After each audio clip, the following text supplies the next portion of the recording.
Welcome to The Last Breakfast. Please enjoy the video.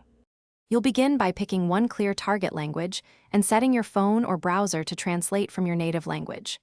Once done, enable the microphone and camera features so you can speak and scan text instantly.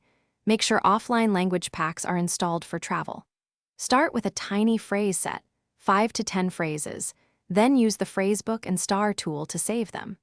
You'll practice both speaking and listening immediately to build a habit that sticks. Next, you'll use conversation mode to simulate real dialogue, alternate speaking and listening every 2 to 3 minutes so your ear adjusts. When you get translations, tap the speaker and slow the audio to study pronunciation. Compare literal translations with more natural alternatives to learn nuance. Translate short texts or captions, then immediately rephrase them aloud in your own words to test comprehension. This repeated active cycle builds both vocabulary and production skills faster than passive reading alone. To finish, consolidate by scheduling short daily sessions and reviewing starred phrases once a week. Consistency beats cramming. Integrate the translator with flashcards and use speech recognition checks or shadowing.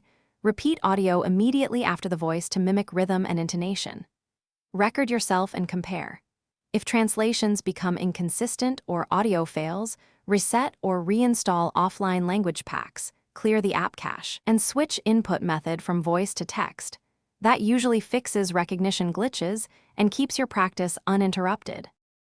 Thanks for watching. If this was helpful, leave a like and consider subscribing. See you next time.